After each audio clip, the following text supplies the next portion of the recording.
Okay. All right, you guys, we are recording.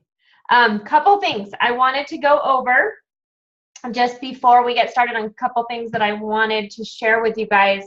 The Rank Up Roadmap that you guys were at Super Saturday, you got to hear about. If not, you've kind of been seeing some posts about it. What I've heard, I just wanted to update everybody. I know they're working hard to get that out to us. So we're hoping within the next couple of weeks, it sounds like. I know corporate is really working hard to get all the pieces together and the finalized version to get it out to us. But also what's exciting is when we get that, each of you will also get it for whatever rank you have achieved. So if you're gold, you will get it for silver rank as well, so that way you can help your team members and knowing the material that they're getting. So you will have all of those ranks with the Rank Up Roadmap that you've already achieved. So that's kind of exciting. So just so you know, that is coming, you guys. Hopefully that will be soon, as well as I heard the presentation that they used on Friday. For those of you who were at the Opportunity Thing Friday, we will have access to that presentation as well. And one of my favorite things, kind of something I'm going to talk about today, was my favorite thing at Super Saturday was the storytelling. And I'm really trying to work hard to do better at that, because that just really hit me on, I think that is phenomenal for growing our businesses and just really being more relatable to our audience. And so if you guys haven't watched Tammy, thankfully she was allowed. Most of us weren't allowed at Super Saturday to video anything, but she kind of got it in there because they didn't have too many attendees in Norman because of the weather. So if you guys haven't watched that, I highly recommend watch Kendra's video on the storytelling. It was wonderful. And then go download her little ebook, because that, I loved it. I read it while I was walking around our arena one morning and absolutely loved her little ebook, you guys. Great stuff there. Also, something else I wanted to cover was the challenges there and different contests and stuff going on. I know we have so much stuff going on right now. We've got the 90-day challenge, the Jumpstart January, the retreat, the different contests, sip and sees that you guys have going on, the online opportunity meeting we have scheduled for Wednesday. So I know sometimes it can get a little overwhelming when you're thinking, oh my gosh, which way do I go? What do I do? I wanted to tell you guys something that helps me is to prioritize. Figure out where your strengths are within each of these different challenges, contests. Figure out what you do best at and run with that. Or if it's 2 or 3 or 4 or all of them, then definitely run with that. But if it's only a couple, make sure you just focus on those couple of things. Don't let yourself get overwhelmed and think, okay, and then you're not giving each of those things as much percentage as you can. That makes sense. So something I just wanted to recommend, because January, February, all those months with so many things going on, it can get overwhelming, but it's also a great time for a lot of growth that's going to be coming in. And so having all of these different, events and tools for you guys to use, it's great, because you guys get to pick, okay, I want to go for the January Jumpstart this month. That's my goal. That's what I'm going to achieve. I want to, like you guys are doing amazing on the contest and getting some pretty awesome responses. I love reading those, focusing on that, spending whatever you guys can, just use your strengths and run with those. Don't feel like you guys got to do it all, because it'll really probably what I've done in those is when I do that, then I'm not successful probably in any of them, because I'm going 90 miles an hour trying to do them all. Okay. But some people can. So just wanted to let you guys know that. Okay. So I wanted to share with you guys, I know most of you guys, and I'm going to read to you guys a little bit. So I apologize. I don't want you guys to think I'm reading to you, but I'm going to. So I apologize ahead of time. But this book I just got, you guys saw Libby posted it too, and Mandy had started it, and it is an amazing book. Get Over Your Damn Self. It's great. I love it. It's so cute. I finally got the paper book today. I was supposed to be here yesterday. I couldn't wait. So I had to get it on my Kindle on my iPad and start reading it. And the reason I wanted to go through some stuff with you guys was because oh my gosh, I love this book. Every chapter. And I know so many times we tell, you guys have other books that you're reading or whatever, but this is definitely one that I recommend and that I want to just point out a few things. Whether you've read it or haven't yet, definitely read the whole book, because this is just like a few pages worth of info, but I thought this could be helpful. And some stuff that so far, I'm not done with it, says I have like 2.5 hours left in it, and I cannot put it down. So the story, back to the storytelling, you guys, that they talked about at Super Saturday. She talks in here about writing your short story. And I really liked it. Kind of goes back to how Kendra at Super Saturday gives you some ideas and in that ebook. And then what Rami gives you, or however you say her name, the author of this book. I may have totally said that wrong, but she gives you kind of an outline to make it a real short story. And you want your short story like 45 seconds to a minute. And this is what she says. You want to have this story to where you're going to capture their attention. But you want it to be kind of have that emotional connection, kind of like we were talking about, like Kendra talked about. That's what's so powerful in these stories. And have your short story ready, not scripted, but you want to talk about it from your heart too and be passionate. You don't want to just pretend like you're reading it like I'm going to do to you guys. But with your story, you want it to just come natural when it does. But you want to have this to tell people. And like the 45 seconds to a minute, I love, because this kind of helps you, I know it does me, not to puke Plexus, as we say, and give them all the business facts and everything about Plexus and everything about the products and everything about the business. And we're going 90 miles an hour thinking, I do this, so that's why I'm telling you guys. What part do I share with this person? Okay, trying to figure out, and I'm going to go into that to kind of help you guys. What really helped me, I did a lot of writing with this book that I've never done before. I will tell you guys, within this book, I really liked her to where I rewrote my whole why again. And it just was finally that perfect, okay, this was my why, because she just related to me in this book. So back to the story. This is kind of her formula. So she has 4 parts to her formula, and I can post this for you guys too. The first part is who you are and where you've been. So like for me, I'm going to give you guys kind of an example with this. And this is just my story and my example that is still kind of a work in progress. So like who you are and where you've been. So I've been tied to building other CEOs' dreams and by their schedule and control over everything I did. And then question 2, what's happened in your life to cause you to look for something more? For me, but as a mom of 2 boys that took us 7 years to have, I wanted to spend every minute with them, to own my schedule, and to make more money to get us ahead and follow our dreams. And then 3. So you can kind of see it's kind of, short answers as well. How you heard about your company and why you had to be a part of it. So I said my best friend introduced me to Plexus, and her life and mine were a lot alike. We had no idea the opportunity we had when we started, but the products were amazing for us and our families. We quickly figured out sharing something we loved was going to get us out of the corporate America and have the lifestyle we wanted. That one was a little bit longer, but question 4, last one. What it's doing for you or going to do for you. So for me, I'm excited to wake up each day and plan my schedule around me and my family and be that stay-at-home mom. I'm building an empire of team members and customers all over the U.S. And our family is making our dreams come true while helping others' dreams come true, which is truly rewarding.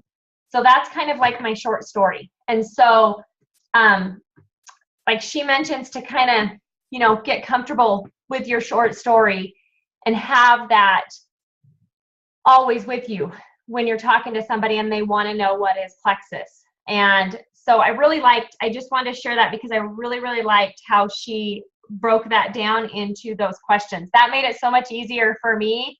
Like, I want to know, tell me the steps, give me that outline, and then I could write mine. So I really liked that. And then she kind of gives her example in this book too, which is really super good if you guys get this book, or the Kindle or whatever as well. So, okay.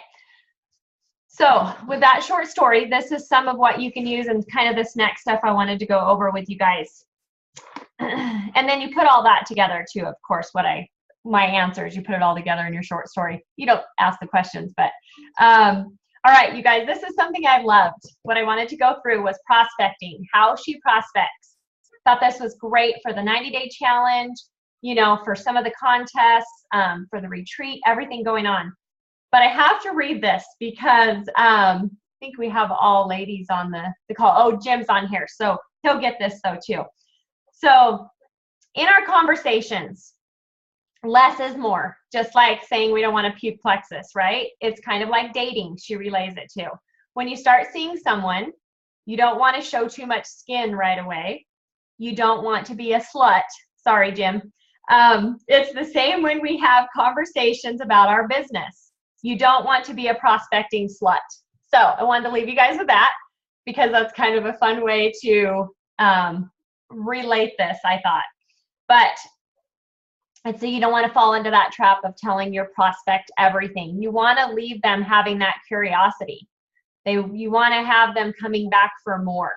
And that part I really like. So you want to think about getting their appetite whet. Tell them just enough to where they want to take a closer look and get them to the next step. Make that next appointment. Set up that next date to meet with them. So it doesn't all have to be on that one, you know, conversation, one phone call, one meet at the coffee shop, whatever it may be, your messages. So, and this is something I want to share, you know, when we think about because we always talk about being real, being authentic, being yourself, because that's the best you is you. And if you think about all the incredibly, you know, amazing leaders on our team and in our company, think about how all of them are unique and how they're all uniquely different.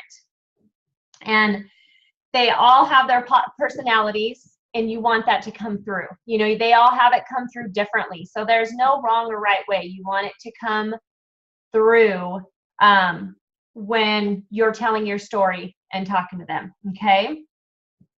And this is the thing I like. And their networks respond to them because they know it's not BS, is what she says. And mainly that is because, pretty much because you're being yourself. So, okay. So let me go to the next part. Okay. So she calls this WIFT, W-I-I-F-T. So as she honed her prospecting skills, she saw how people would come more engaged and attentive to the conversation when she started connecting the dots between what I had to offer and what it could do for them. That's the big thing, what it could do for them, okay?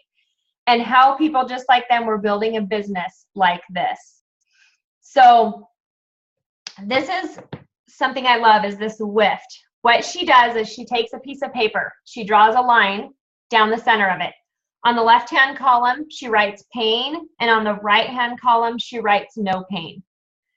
And in the pain, kind of some examples of this is, you know, what their struggles are, what that person's struggling with. And no pain, what can you put on the no pain side that, you know, this business will help them with, or the products will help them with. So mostly she talks about the business in here, which I do like, but this is an example. Say you want to reach out to your friend Jane, who's a stay-at-home mom. She used to be a high-powered corporate chick. Maybe she's mentioned, I love the way she writes, it's so funny. Maybe she's mentioned her pain points to you.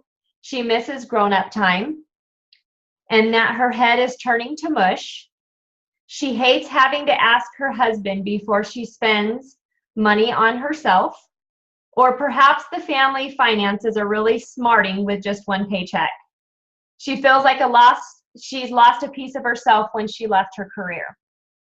So then you talk about how your business could help reduce her pain.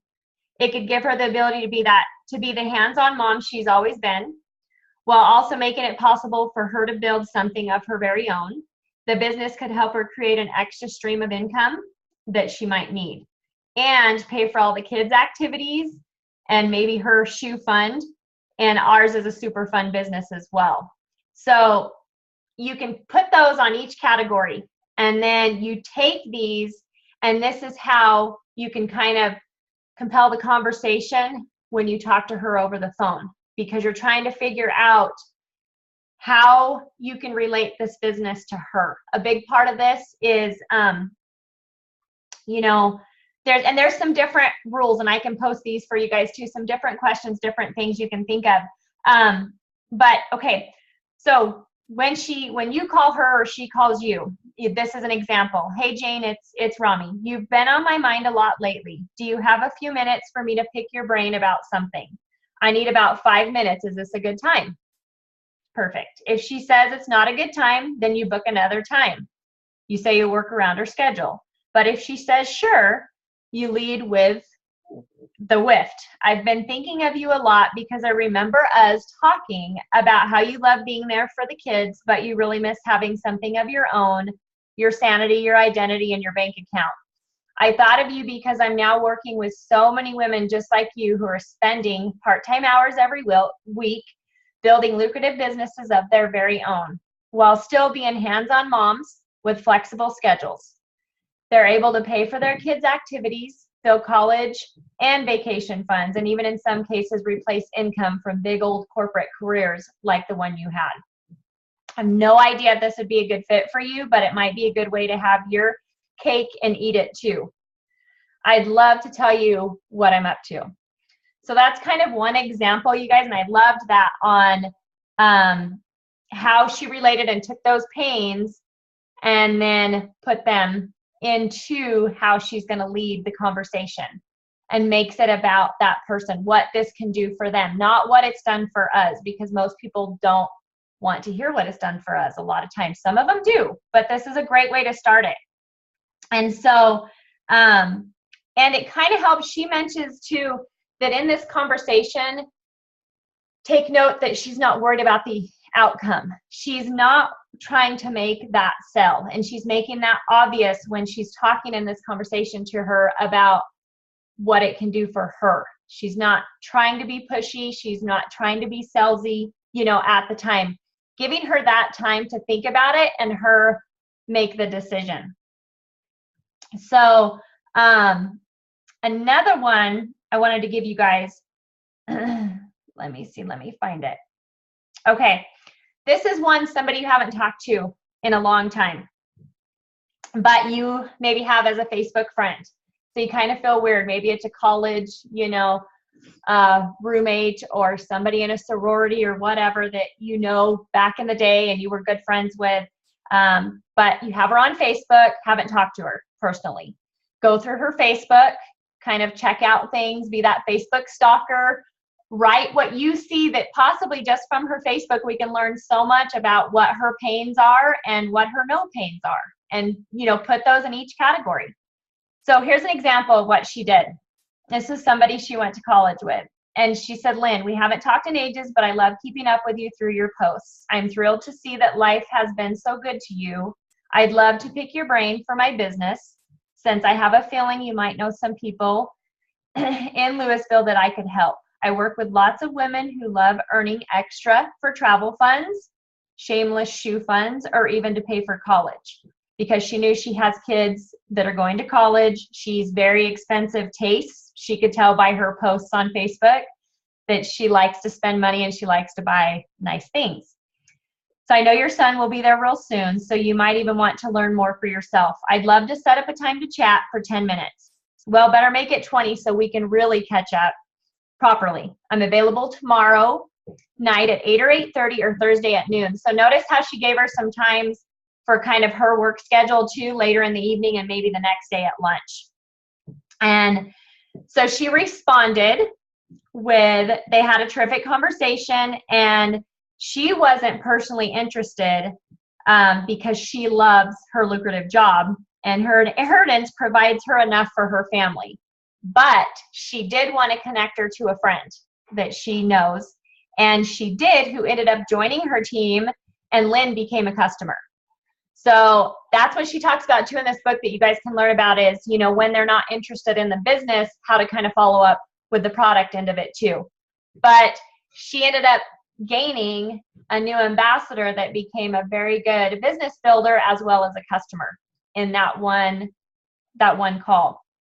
And so I thought that was great, you guys, because it goes into the referrals, and she talks about you know, requesting referrals.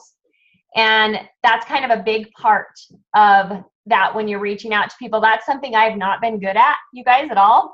And I'm going to get better at it, especially after reading this, because and she walks you through how easy it is and how you can reach out to somebody. And when they say no too, she didn't give her the chance there because she had somebody in mind. But if you have somebody who it's not for them, tell them, hey, I totally get that this is not for you. And it's not for everybody, but I'd love to pick your brain about your network. And since I have a feeling, you know, some people that this could help, that I could help, or however you want to say that, do you have a couple minutes so I can explain the person I'm looking for? Now, she talks about how she used to be, and I've done this, where you're kind of real vague about the person you're looking for. You know, big personalities, go-getters, you know. And then she was rarely given any names, any referrals. But when you really pinch that down and you be more specific, you can kind of focus on, like she mentions, a lot of times a person that you're talking to, she does a lot of characteristics that that person has, because she still wants them to think that other people like them are doing this business. So if they're a teacher, I really love working with teachers because they're so good at being coachable and teaching others to do this really simple business. Teachers love making more money because they're underpaid, and they love having the option down the road to spend more time with their own kids rather than other people's. Plus, this business is great insulation for the pink slip.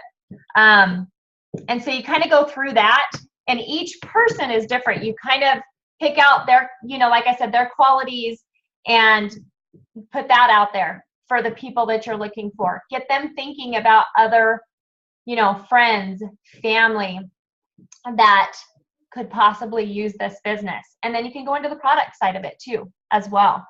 And then she'll go ahead and email them if they don't come up with anything specific on the phone, which is good. But she'll also, this is one that it totally works for us, you guys. If she doesn't get that person, see, if you do, when you don't let that person go without at least talking about the products. And this quick liner, she says, is if you could have more energy to do the things you want to do, would that make a difference in your life? So like, you know, the college lady Lynn that she messaged, she's not interested in it, but she went into the part of the products about having more energy. Would that help you to do the things that you love to do, to be a better mom, to be, you know, better at your daily job, whatever it is? So those are some things I wanted to share with you guys. I didn't mean to read to you guys, but it was too good not to share, to kind of give you guys some ideas and some suggestions that I really took and am really running with it on reaching out to people. So I kind of hope that helps you guys in, you know, just kind of thinking outside of that box and getting your short story, you know, and writing that down and kind of thinking about how to reach out to people and really focusing on it being for them. So any questions you guys have on that before I let you guys go?